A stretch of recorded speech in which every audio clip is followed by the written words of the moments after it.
Olá, amigo ligado na programação da TVT e você que nos assiste por um dos nossos distribuidores ou pela internet. Estamos começando o Brasil Consciência desta semana, em que vamos mostrar para vocês o Laboratório de Combustão e Propulsão do INPE, onde está o banco de teste de simulação de altitude, um único do gênero na América do Sul, capaz de fazer testes com propulsores de satélite.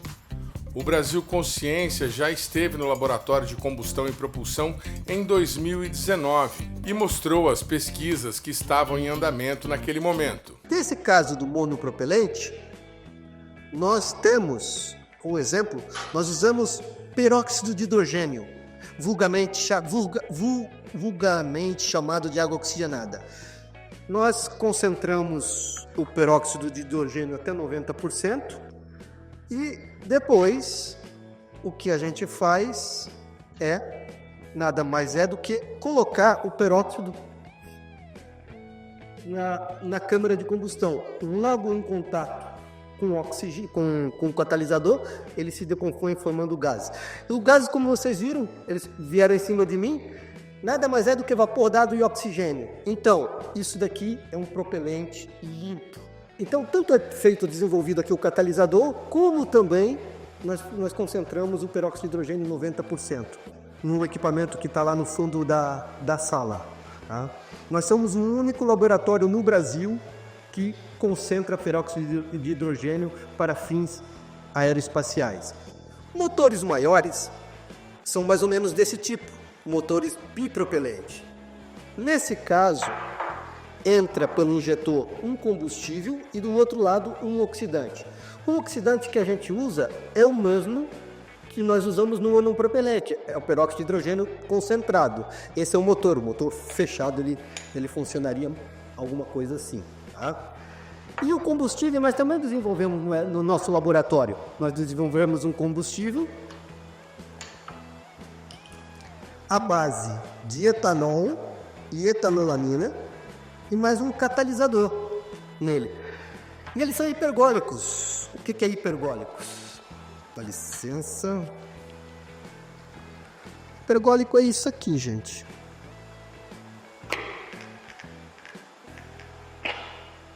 Ou seja, o combustível em contato com o oxidante, ele entra em combustão normalmente sem a necessidade de faísca. Além do trabalho no laboratório, nós também mostramos que havia obras no local. Uma ampliação com a construção de 2 novos prédios.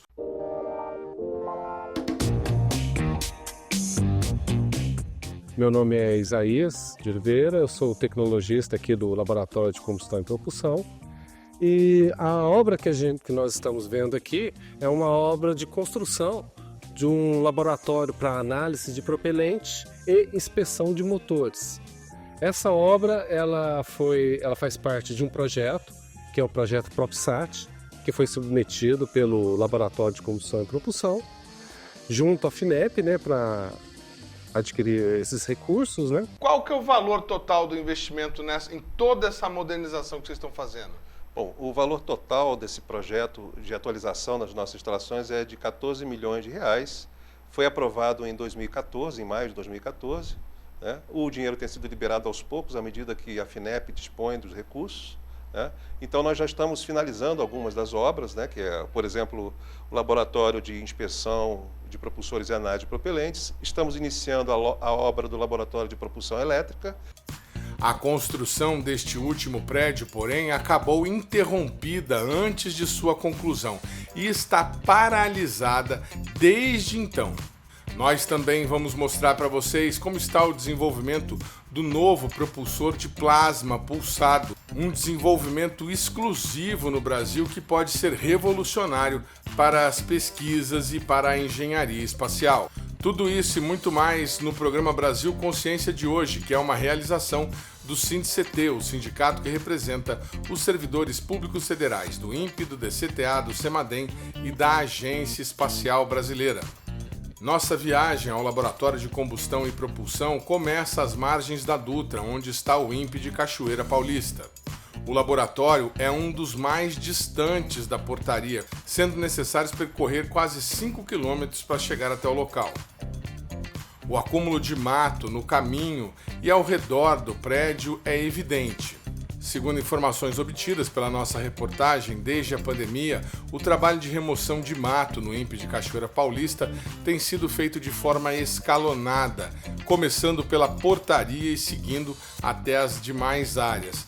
Nós não temos informação de quanto tempo está durando o ciclo de limpeza, mas o laboratório de combustão e propulsão seria um dos últimos a ser atendido.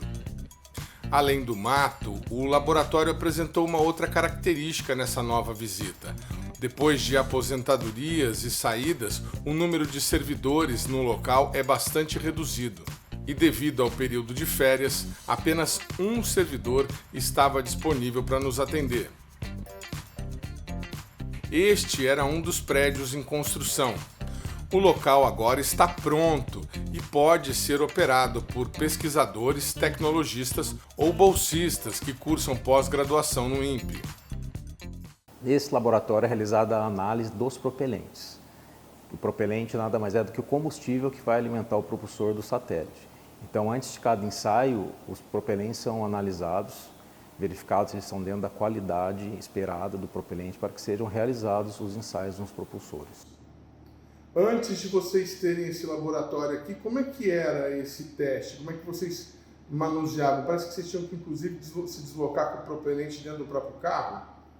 O laboratório era, como o campus do INPE é grande, o laboratório era um pouco distante daqui, então as amostras eram retiradas aqui e eram levadas para o laboratório, que não é por perto daqui, então tinha que ser de carro, para serem realizadas nesse laboratório. Então, diante desse problema, esse laboratório foi construído anexo ao banco de testes.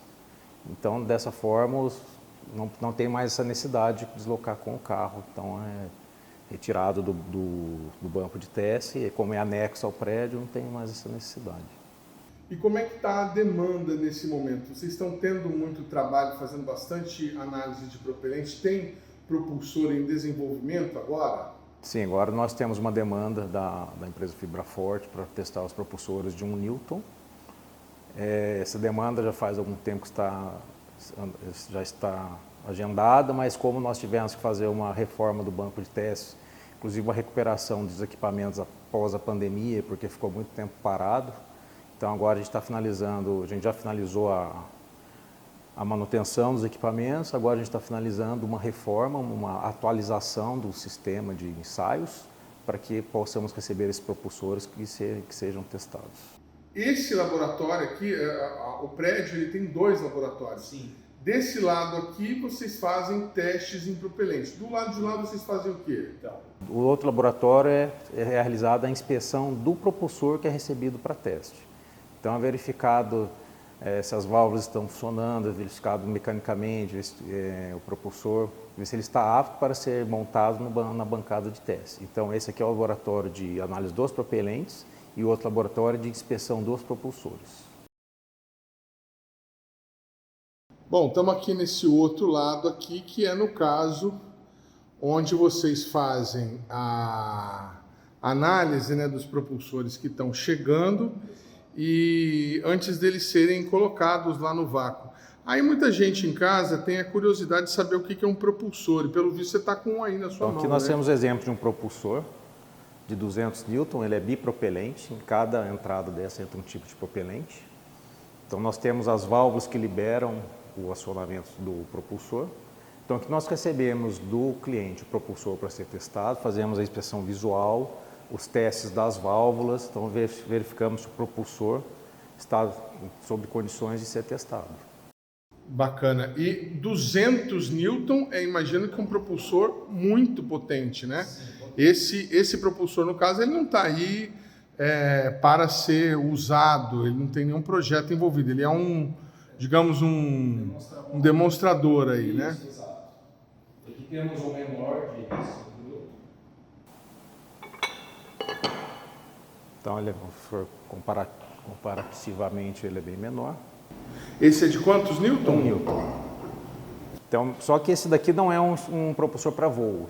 Como no INPE é desenvolvido também, feito o desenvolvimento dos catalisadores, esse aqui é um modelo exclusivo para testar os catalisadores. O catalisador que é o responsável pela decomposição da hidrazina, que é o propelente. A hora que o propelente passa por ele, pelo propulsor, ele entra em decomposição e produz um impulso no propulsor.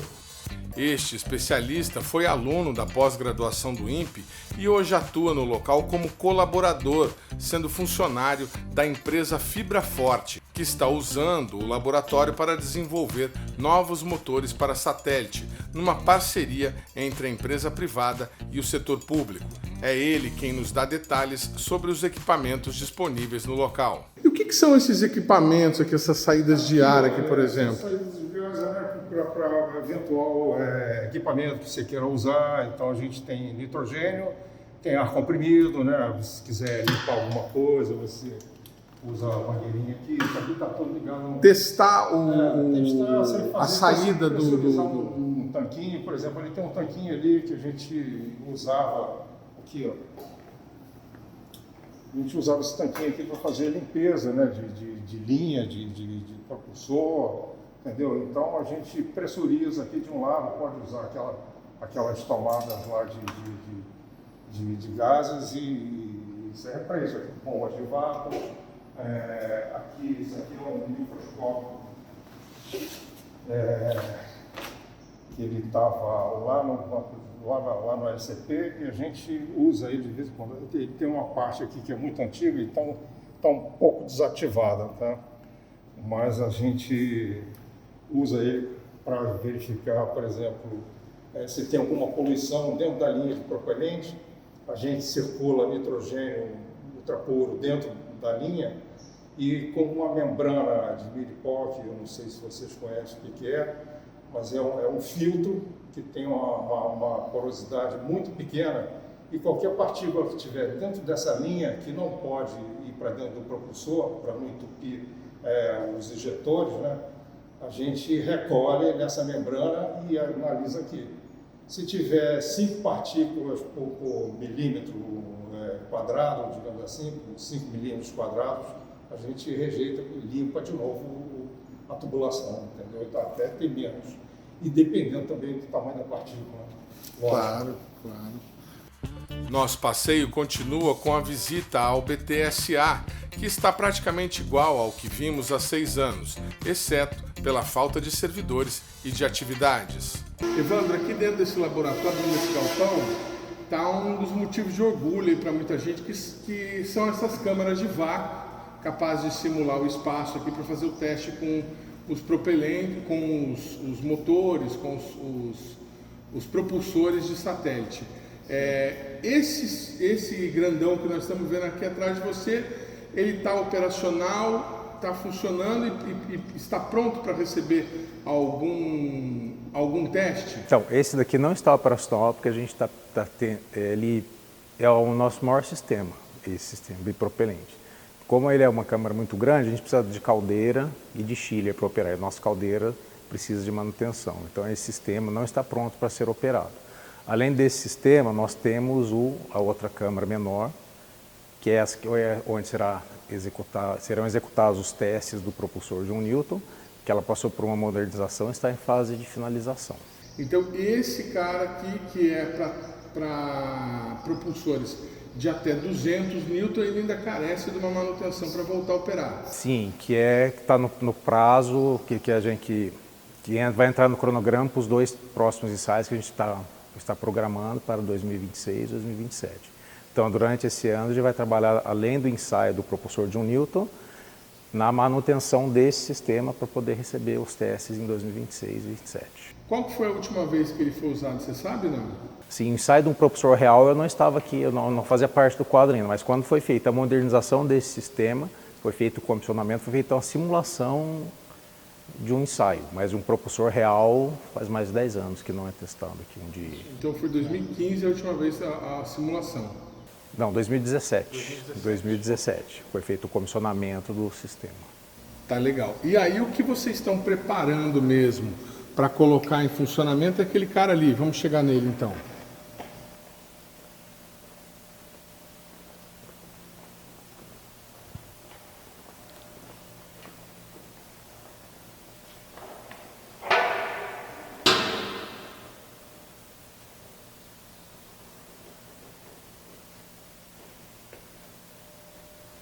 Exatamente. Então, nessa bancada que vai ser montado o propulsor de 1 Newton, então a gente tem uma câmara menor aqui, onde a gente consegue testar propulsores até 20 Newton monopropelente. Então, essa é a câmara que sofreu o processo de modernização, está na finalização.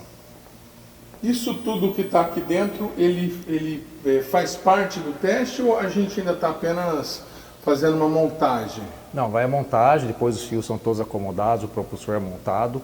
A balança em si, que fica nesse cavalete, ela está no cliente, que ela está sofrendo alguns ajustes. Então ela vai ser montada novamente aqui, vai ser instalado o propulsor e vamos realizar os ensaios. Então durante o ensaio é realizada toda a acomodação dos fios, alguns são conectados, outros não. Esses fios levam sinais de todo o propulsor para o sistema de aquisição de dados.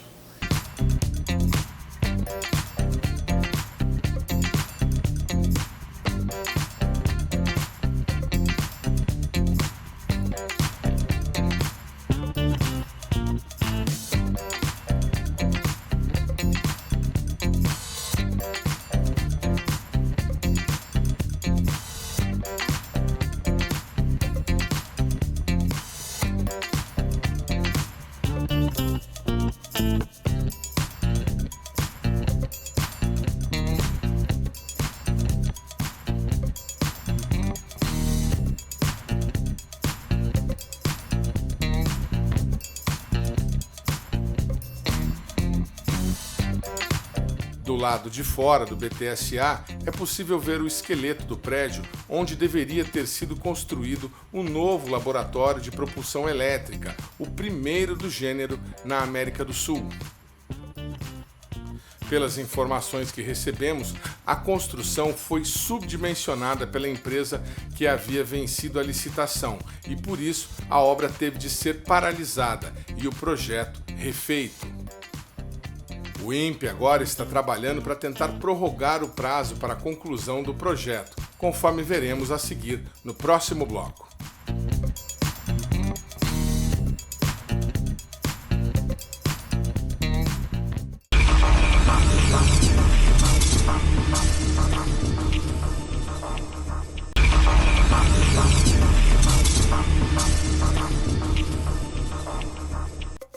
Segundo bloco, o programa Brasil Consciência de volta para falar agora do Laboratório de Propulsão Elétrica, um dos laboratórios que nós estivemos em 2019 quando visitamos a área de combustão e propulsão.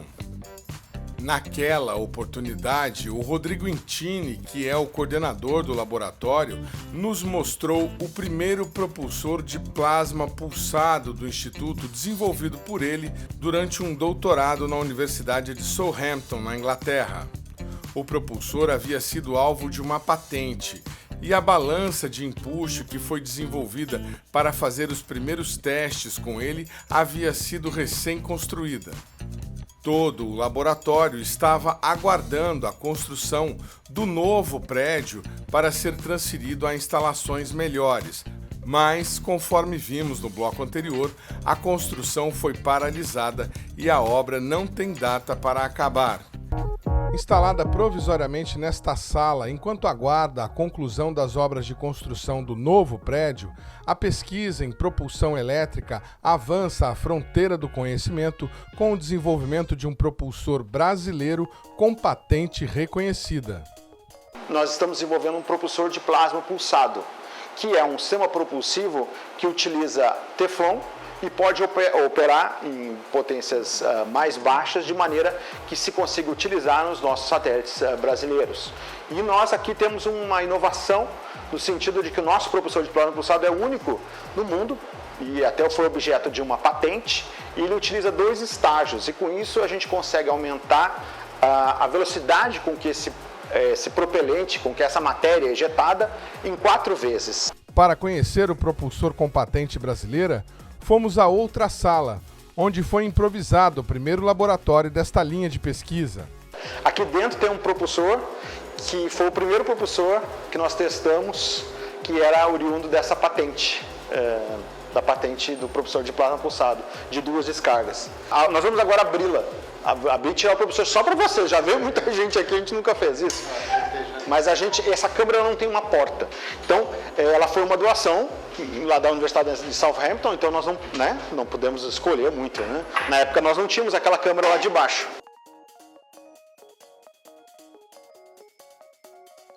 Essa parte aqui da frente é o propulsor em si, né? O resto é a fonte que alimenta. E esses sistemas aqui são sistemas que medem a corrente.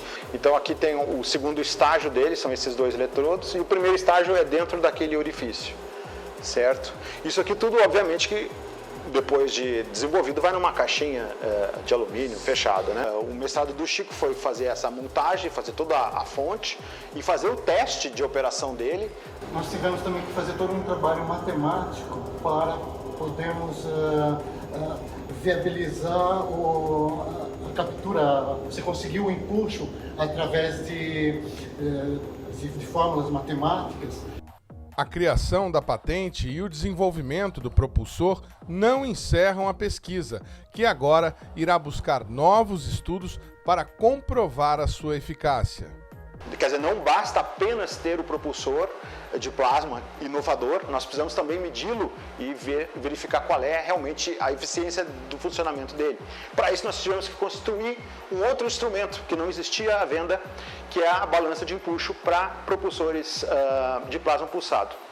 E a nossa balança de empuxo também é inovadora, porque ela conta com um sistema de calibração que foi desenvolvido aqui, que também não tinha em nenhuma outra balança que foi testada propulsores elétricos, não tinha sistema de calibração rastreável, inclusive, e nós temos também um freio magnético para poder estabilizar a balança depois de cada medição, que são 2 coisas inovadoras que só a nossa balança de empuxo tem, pelo menos que nós tenhamos notícia. Bom, nós estamos em contato aqui com o Dr. Rodrigo Intini, que é o responsável por essa pesquisa, e vai contar para a gente um pouco mais do que aconteceu depois com a pesquisa desse propulsor e qual é o estágio atual em que eles estão hoje. Boa noite, doutor Rodrigo. O Dr. Rodrigo está nos atendendo num esforço aqui nas férias, né, doutor? Muito obrigado pela atenção com a gente. E a gente começa perguntando para o senhor sobre esse propulsor, qual que é o estágio dele hoje? Como é que está o projeto? Havia uma patente, inclusive, registrada. Boa noite. Boa noite. Muito obrigado pelo interesse de vocês, o nosso propulsor de plasma, né? A gente tem muito orgulho do trabalho que a gente faz e fica muito feliz quando a gente pode mostrar esse trabalho para vocês, né? Enfim. Depois de 2019, né, que foi quando você estivesse no nosso laboratório, aquele aluno que nós vimos, que é o Chico Marim, ele concluiu o mestrado dele, né, com êxito, né, fez um trabalho excelente, né. Naquela época nós tínhamos uma câmara de vácuo bem pequenininha e estávamos montando a maior, que também apareceu naquele episódio, né. E o Chico então se formou, fez uma estimativa da medição da força daquele motor, e aí eu tive um outro aluno, aí nós queríamos medir, não estimar mais a força do motor, mas queríamos medir a força do motor efetivamente. Então nós construímos, com a ajuda de um outro aluno de mestrado, uma balança de empuxo para fazer a medição da força, não só deste propulsor, mas de qualquer outro que a gente viesse a fazer, né? E um outro aluno, esse aluno terminou de fazer o projeto inicial. Depois eu consegui um outro aluno de mestrado que pegou essa balança de empuxo, conseguimos colocar ela, esse primeiro aluno chama-se Marcelo, né? Marcelo Renato Anselmo, fez um excelente trabalho também. O aluno que vocês viram é o Chico Marim, né? Também excelente aluno. Eu tenho muita sorte com meus alunos. E o Marcelo, então, reconstruiu aquele motor nas configurações que o Chico usou no mestrado dele e fez uma bateria de testes para medir a força e o desempenho daquele motor, né? Então esse foi o doutorado do Marcelo Renato Anselmo, dentro do nosso grupo, né? Enquanto isso, o nosso aluno Diogo Leão Oliveira Soares, que estava terminando o mestrado dele, começou o seu doutorado, enquanto o Marcelo estava concluindo essa parte de testes. E o Marcelo, brilhantemente, terminou de fazer todas as medições do propulsor, fez uma caracterização e defendeu o seu doutorado, né? E eu consegui um projeto com o CNPq para a gente continuar a pesquisa, né? Porque na época, infelizmente, a gente não tinha contratações, né? Só tem eu nessa equipe de funcionário, esses são os meus alunos, né? Então, o Diogo terminou o mestrado dele, que era aquele trabalho da colocação da balança na câmara, e começou a trabalhar num outro propulsor, que foi justamente um avanço em relação àquele anterior de dupla descarga, que é o TS-PPT que vocês viram.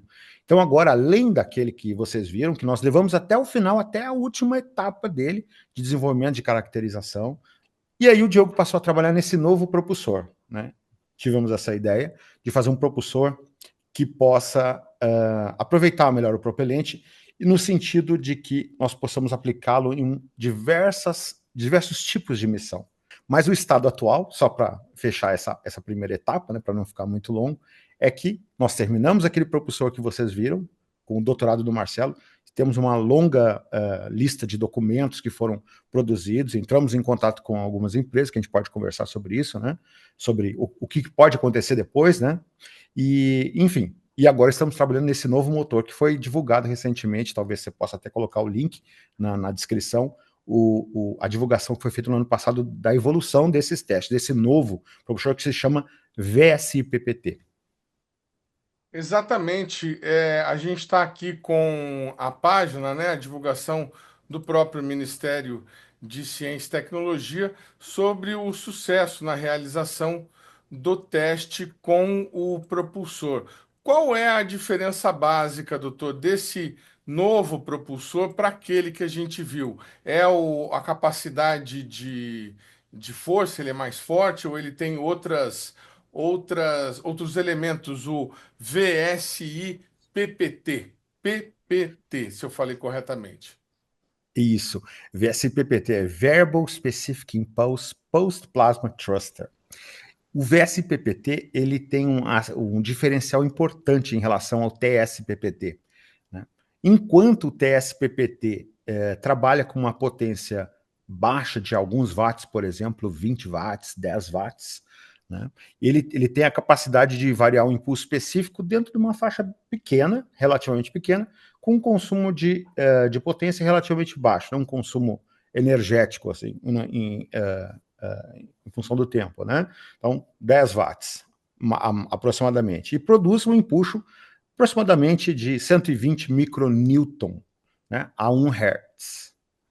Este daqui, por outro lado, ele veio de uma demanda interessante que a gente observa na área de propulsão elétrica espacial, de que o propulsor elétrico ele não consegue ser empregado quando se espera um grande empuxo. Esse grande, obviamente, é em relação à propulsão de satélites e sondas, né? Não é em relação a lançadores de satélites. Então, na faixa de 1 newton, 5 newton, para um propulsor de satélites, é um valor relativamente elevado para controle de altitude, né? Para esse tipo de aplicação.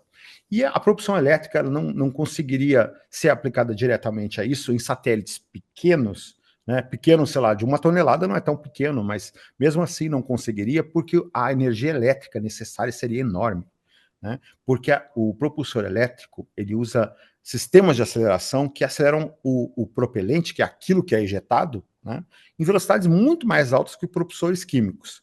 Só que a energia necessária para acelerar esses propelentes, ela varia com o quadrado dessa velocidade que a gente ejeta. Então, se você dobrar a velocidade, você precisa de 4 vezes mais energia elétrica. Então, isso é um grande problema, né? Porque os propulsores elétricos já têm altíssima velocidade. Então, para alcançar o empuxo alto, ele precisaria de uma quantidade de energia muito grande, né? De potência, né? A gente pode falar em potência, mais fácil de entender. Então, o que acontece? Como que nós inventamos esse propulsor, tanto este quanto o anterior. Não é uma reprodução de algum lugar do mundo, né? Foi a concepção do início ao fim aqui do nosso grupo, né? Então, esse propulsor funciona da seguinte maneira. Em momentos da missão, e a missão a gente pode grosseiramente dividir em 2 etapas simples de lançamento de satélite. Uma é quando você é liberado do foguete lançador e faz a injeção orbital, né? O satélite fica normalmente em uma órbita mais baixa, nesse caso, que eu estou exemplificando, e ele vai indo com os seus próprios meios propulsivos até alcançar uma altitude, né, uma órbita, que seja a órbita desejada. Estando lá, ele já não precisa de um empuxo tão grande, de uma força tão grande. Ele precisa de um pequeno empuxo para se manter naquela região. Normalmente nós utilizávamos, ou até hoje, né, 2 tipos de propulsor. Um químico para chegar nessa órbita e um outro, que pode ser químico também, ou elétrico, mais eficiente, eventualmente, para essa aplicação, para manter a órbita ou controlar apenas a atitude desse satélite. Esse propulsor, ele tem a vantagem de poder ser usado tanto nessa etapa de injeção orbital, que exige mais potência, quanto na etapa de manutenção orbital. E como que ele funciona, né? Onde está o milagre? Não tem milagre, né? Na verdade, o que a gente faz é variar a velocidade de ejeção da matéria do propelente em determinados momentos da missão. Por exemplo, na injeção orbital precisa de mais força. Então, eventualmente, até porque é um percurso que vai ter uma duração muito menor na missão inteira de anos do satélite, né? Vai durar, sei lá, um mês ou sei lá, uma semana para chegar na posição final, né? E aí a gente usa uma velocidade de ejeção menor e gasta menos energia para fazer essa injeção elétrica, né? E aí, chegando nessa posição, a gente aumenta a eficiência dele, ou seja, ejeta com uma velocidade maior esse propelente. Então, essa variação a que eu me refiro, da velocidade, né, em propulsão a gente chama de impulso específico, que é uma medida de quanto de propelente eu preciso ejetar para produzir uma determinada força, né? Quanto que o propelente eu preciso ejetar, essa medida se chama impulso específico, né? É uma medida extremamente importante em propulsão, tanto química quanto elétrica. Isso a gente consegue fazer através da aplicação, em determinados momentos, de campos elétricos, né? A gente tem uma câmara que, se você observar na primeira foto, né, enquanto eu estou falando aqui, você pode mostrar, na parte de trás, na parte direita, você observa que tem um tanque cilíndrico de aço inox, que está na parte superior, né? Esse tanque, dentro dele tem um propelente, que é o propelente que nós utilizamos para poder ser acelerado, né, e produzir um empuxo. Ele é sublimado dentro desse tanque e a válvula abre e esse propelente é ejetado, passando depois por uma câmara que é uma tubeira aerospike, que é semelhante à tubeira de foguete, mas ela se adapta a diferentes altitudes, ela tem uma série de vantagens, né? Por isso mesmo que ela é uma tubeira indicada para injeção orbital, né? Eventualmente em diferentes altitudes e pressões, né? Essa foi a nosso raciocínio. E essa tubeira tem a ela acoplada diversos capacitores que são carregados com uma certa tensão e eles descarregam justamente no plasma produzido por esse propelente, variando essa energia conforme o momento da missão, né? Ou seja, conforme a energia que eu quero aumentar ou diminuir para poder ter uma maior ou menor velocidade no propelente, né? E outro ponto, eu consigo variar a velocidade do propelente tanto na energia de descarga dos capacitores quanto na pressão do tanque. Porque o tanque ele é pressurizado na hora que eu quero fazer um disparo. Ele não tem, o propelente não é gasoso, ele é sólido no estado natural. Eu aqueço ele na hora que eu quero fazer meu disparo, né? Ele é pulsado, né? Ele não é contínuo. Então eu pressurizo a câmara com a pressão que eu quiser no momento do meu disparo e com isso eu também controlo o meu empuxo, né? Então ele tem esses dois mecanismos aí que ele se torna um propulsor chamado de multimodo, né? Ele consegue operar em diferentes modos, como se fosse um propulsor de gás frio, só que não é frio, né? Seria um propulsor de gás, por exemplo, né? Convencional, digamos assim, entre aspas, né? Com aerospike, com sistema elétrico, propulsor eletrotérmico e um propulsor eletromagnético, quando a gente aplica esses campos. Então, a gente está, inclusive, entendendo esses mecanismos e criando modelos para poder, depois, a gente chegar nas conclusões de aplicações das melhores configurações, né? A segunda foto, a gente pode ver, essa que tem abaixo da câmara ali, né?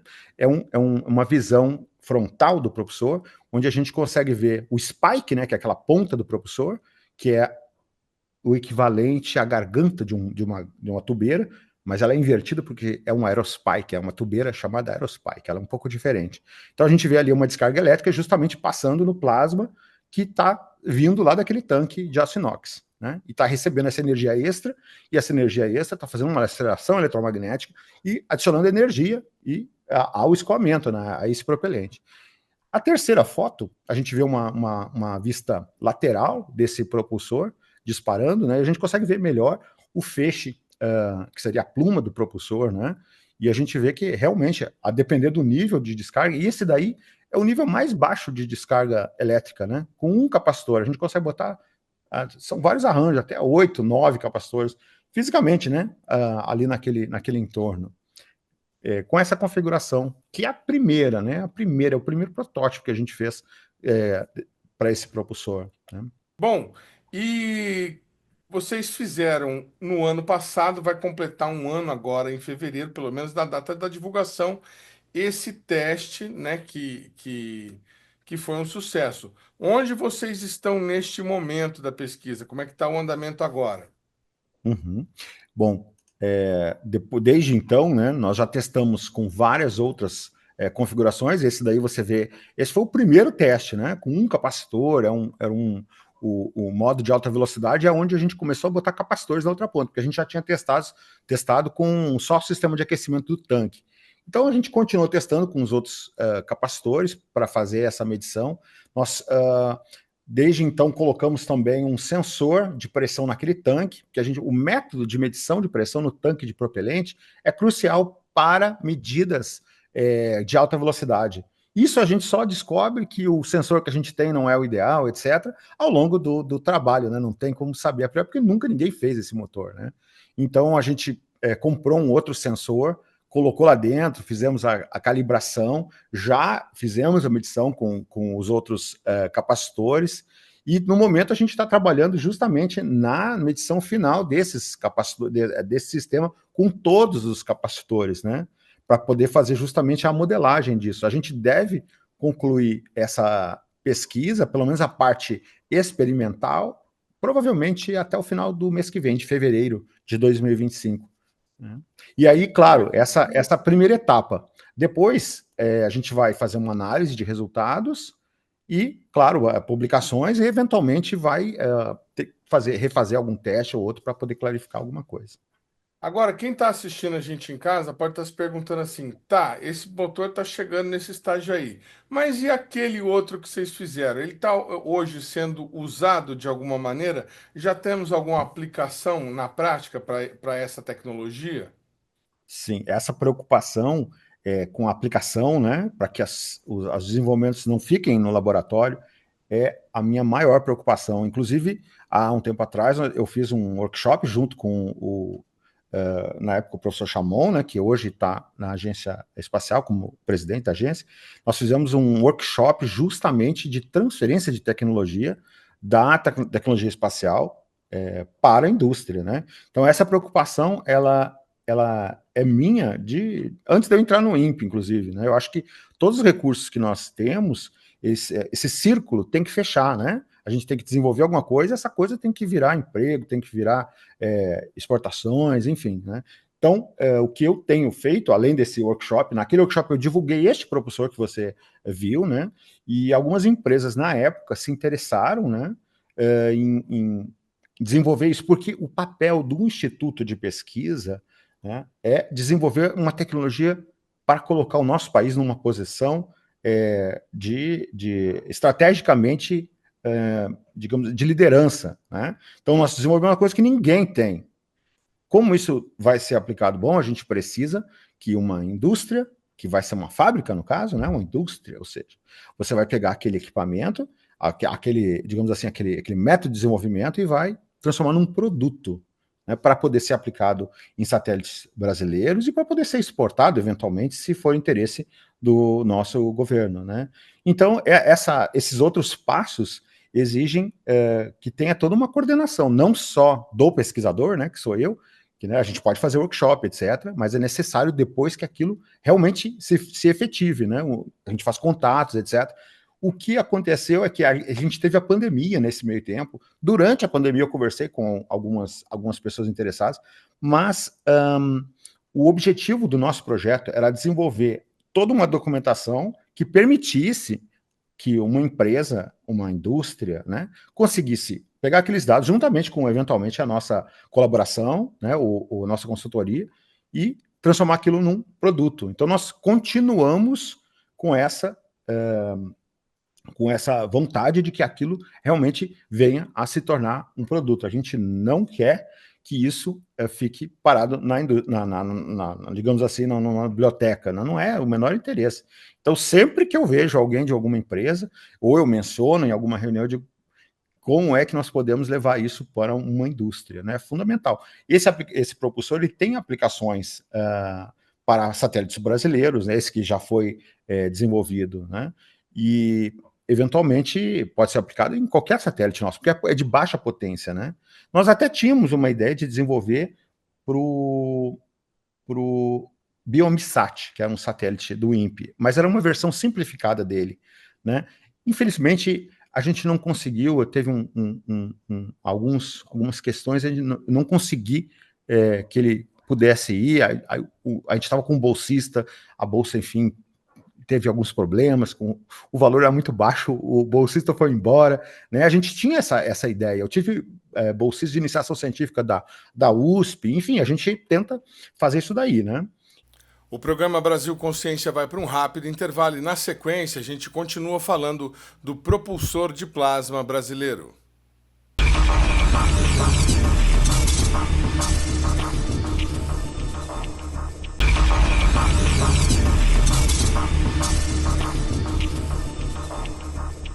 Terceiro bloco, o programa Brasil Consciência de volta, e a gente continua falando sobre o desenvolvimento dos motores de plasma pulsado pelo Laboratório de Propulsão Elétrica dentro da área de combustão e propulsão do INPE. E qual é o mercado desse produto no mundo? Assim, teria aplicações, daria para exportar isso para outros países? O Elon Musk, por exemplo, poderia usar esse propulsor nesses milhares de satélites que ele tem aí em órbita no mundo, não? Eu acho que, com certeza, existe mercado para sistemas propulsivos, né? Tanto é que é possível encontrar, se você digitar lá, né, sei lá, propulsores para satélites, né? Existem empresas pequenas que desenvolvem esses propulsores. Quando eu era aluno lá da Universidade de Southampton, nós fizemos uma startup que era justamente dessa patente, desse propulsor que eu desenvolvi, que a gente fez a patente na Inglaterra. Então, é totalmente viável economicamente, desse ponto de vista, né? Mas a gente precisa analisar, para quando a gente vai lançar um produto, né? Não só, digamos assim, o aspecto técnico, né? Tem que analisar o aspecto mercadológico também e verificar se aquele produto eventualmente pode competir com algum outro produto que tem lá fora. Eu acho que do nosso ponto de vista, esses dois propulsores, eles têm diferenciais que ninguém mais tem em outros países, né? Principalmente esse VSI-PPT, né? O TS-PPT também é interessante. Ele, digamos assim, foi um marco num desenvolvimento de propulsores cada vez mais eficientes, né? E que vão explorando essa possibilidade de trabalhar com propelente sólido. Então, ele está nessa escala, né, de desenvolvimento. Não precisa ser ele aquele propulsor que vai ser um sucesso comercial, por exemplo, né? Pode ser que seja o VSI-PPT, né? Ou pode ser um que venha depois. Mas a gente, ao longo do caminho da pesquisa, e isso é a pesquisa, né? Você vai e chega num ponto, nossa, isso aqui já está num ponto que é possível você explorar aquilo comercialmente, né? E a gente sempre tem a oportunidade, expõe isso às indústrias, às empresas, mas com certeza existe esse potencial.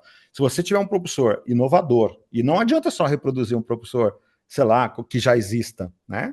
A gente precisa ter um propulsor diferente, um diferencial. E claro que a gente vai ter que criar um histórico de voo desse propulsor para que alguém queira usar, né? Não adianta, ele é novo, é maravilhoso, mas nunca foi usado no espaço. Então, existe uma barreira que as indústrias normalmente têm esse receio de você primeiro ter que testar no espaço esse propulsor para depois ele ser qualificado, que a gente chama, e aí, então, qualificado no espaço, aí você convencer o mercado de que aquele propulsor é interessante para que a gente possa exportar, no caso, né? No caso nacional, é menos problemático, né? A gente poderia embarcar como carga útil para fazer essa qualificação. Então, existe uma série de questões aí. É um assunto complexo. Mas aí que tá, e nessa reunião o senhor conseguiu convencer o pessoal a usar ele no Amazônia? Na verdade,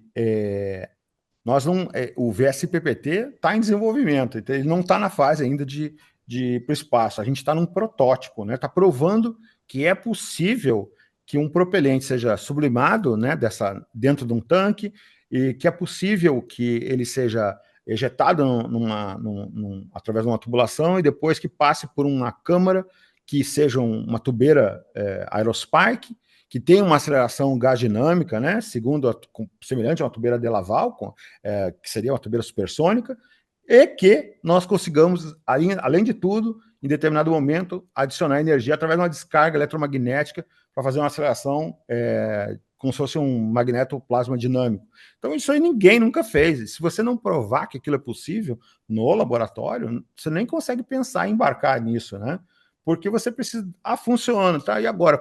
Nós precisamos fazer isso aqui virar um modelo de engenharia, porque isso aqui, por enquanto, não né? Tem uma série de detalhes que ainda não vão te remeter a um produto final. Então, essa é uma das etapas. Existe até uma tabela, né, chamada TRL, que é Technology Readiness Level, onde a gente tem vários níveis, né? Isso é amplamente utilizado no mundo inteiro, e nós estamos provando que aquela tecnologia é viável no ambiente específico, na TRL 3, agora não me lembro exatamente qual é o número. O propulsor anterior chegou a TLR 9.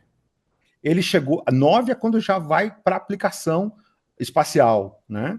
Digamos assim, lá no espaço mesmo, e ele ficou assim, a tecnologia permite o desenvolvimento de um propulsor que utilize esse método de operação, entende? Agora, se você quiser fazer um produto, você vai ter que pegar toda aquela maneira de resolver aquela maneira de acelerar aquele mecanismo e construir um propulsor baseado naquilo. Aí, por exemplo, eu vou te dar um exemplo para não ficar muito abstrato. Por exemplo, durante o desenvolvimento eu usei nylon em alguns parafusos, por exemplo, e num suporte do propulsor. Mas é um protótipo, né?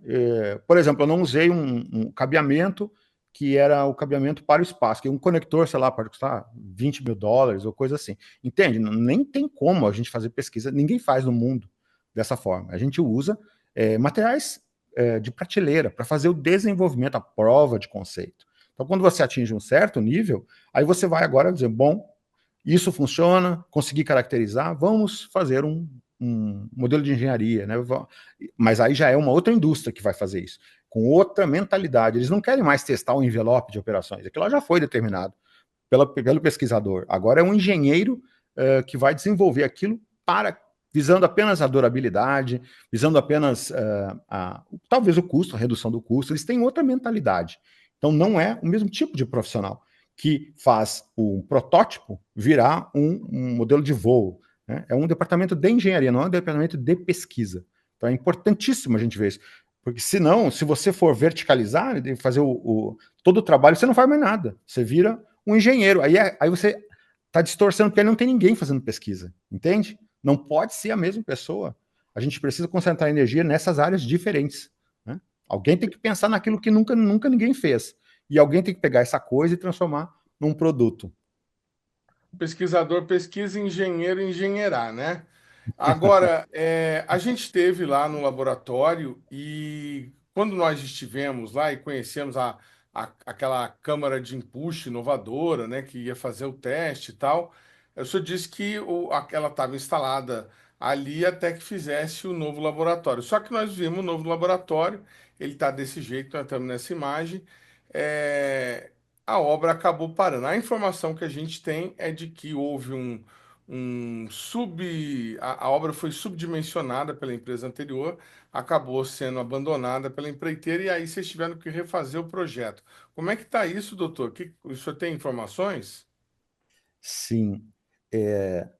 A história toda, né, é um pouco triste, né, porque a gente gostaria que já tivesse tudo pronto, né, o prédio de propulsão elétrica, que é o único do hemisfério sul, a gente está extremamente animado para fazer, e isso exige realmente uma paciência enorme, né, muitas vezes, quando a gente não tem conhecimento de como funciona o governo, a gente fica muito inconformado, né, poxa, mas como isso pode acontecer? E depois que a gente entra para o governo, porque quem está no governo é uma pessoa normal, né, que simplesmente fez um concurso e entrou, né, não existe uma divisão, né, é as mesmas pessoas. E eu acho que uma maneira de entender é que o governo ele tem que seguir uma série de regras que logo que a gente entra, a gente fica muito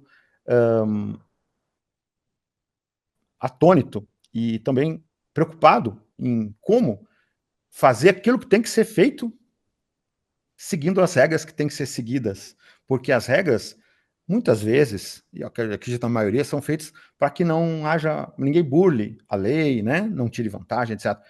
Mas as regras acabam tornando esse processo extremamente complicado para quem quer simplesmente fazer a coisa que tem que ser feita, né?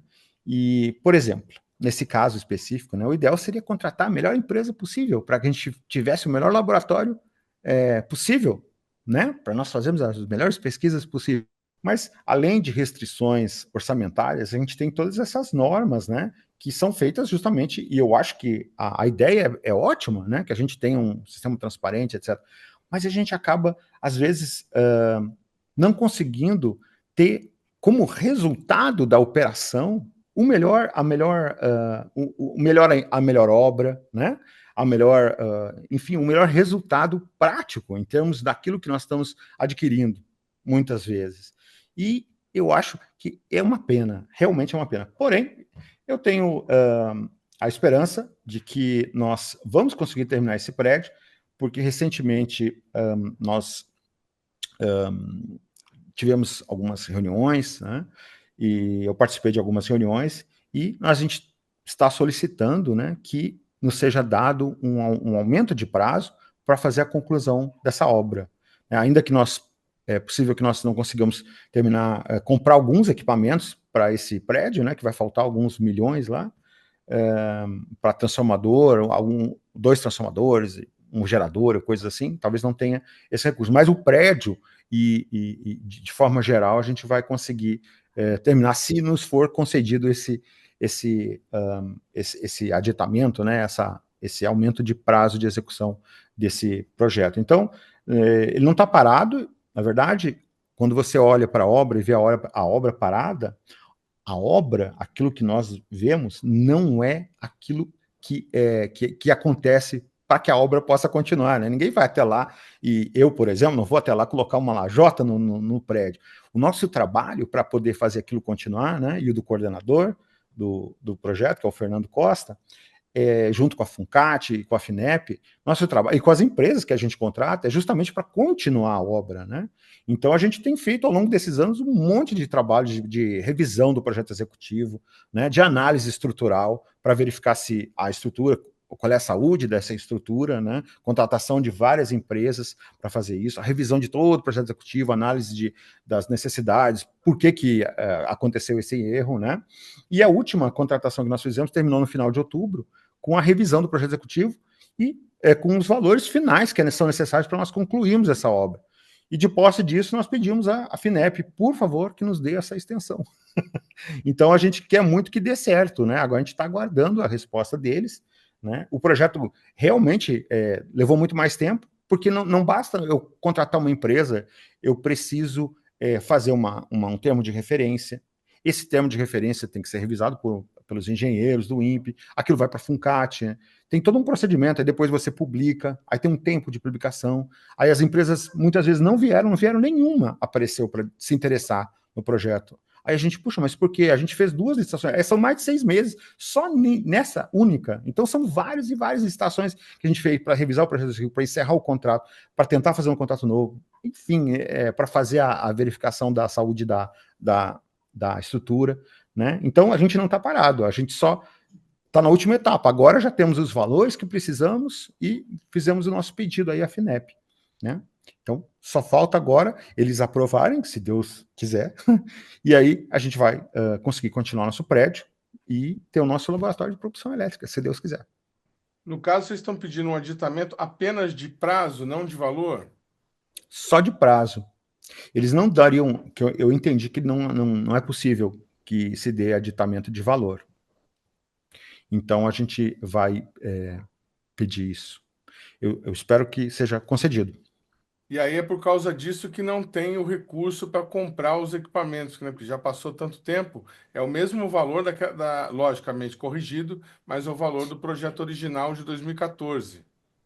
Sim, infelizmente o dólar subiu de uma forma bastante significativa, né, nesse período, né? Logo no início ele estava, sei lá, 1,70, alguma coisa assim. ou 2, beirando 2, né? E hoje ele está 6. Então, o recurso que nós tínhamos para fazer aquisição de câmara de vácuo e outros equipamentos grandes, a gente não vai conseguir fazer com esse recurso. Mas eu não fico chateado, porque eu sei que a gente depois vai fazer novos projetos, vai pedir mais recursos e vamos conseguir fazer tudo que tem que ser feito. Então vai demorar mais. Esse prejuízo de tempo, né, que eu acho que é uma coisa fundamental, é que chateia a gente, porque por mais boa vontade que eu tenha e que, né, todo mundo tenha, meus alunos e tudo mais, a gente tem um limite, né? E as pessoas vão ficando mais velhas, o tempo vai passando, os outros países vão fazendo as coisas, né? Isso é triste. Então, se houvesse uma maneira de a gente contratar a melhor empresa possível para fazer esse negócio e terminar de uma vez, né, seria fantástico. Mas a gente tem que seguir todo esse procedimento ali, ele é ruim para quem quer fazer a coisa da maneira certa. Eu acho que esse é o resumo. Tá certo. Olha, eu quero agradecer demais a conversa aqui, mais uma vez, com o Dr. Rodrigo Intini, responsável pelo Laboratório de Propulsão Elétrica, desenvolvendo motores de plasma pulsado, último grau de tecnologia em propulsão espacial, e que está aí, né, disponível para o empresariado se quiserem investir e também em novas pesquisas, colocando o Brasil no devido lugar. Obrigado, doutor Rodrigo, pela participação, pela sinceridade. A gente agradece e deseja sucesso aí no pedido de prazo para a FINEP, viu? Muito obrigado a vocês e está convidado aí, se você tiver a oportunidade, de ir até o nosso laboratório, fazer algumas imagens. Enfim. Vamos lá, com certeza, ver como é que está o andamento desse propulsor. O programa Brasil Consciência vai ficando por aqui. A gente volta na semana que vem com mais uma atração inédita para vocês. Você que quiser conferir os demais conteúdos produzidos pelo CineCT, nossas redes sociais estão aí para que você possa desfrutar do conteúdo. Você também pode entrar em contato com a gente pelo nosso e-mail. Tchau, gente. Um abraço, até a semana que vem.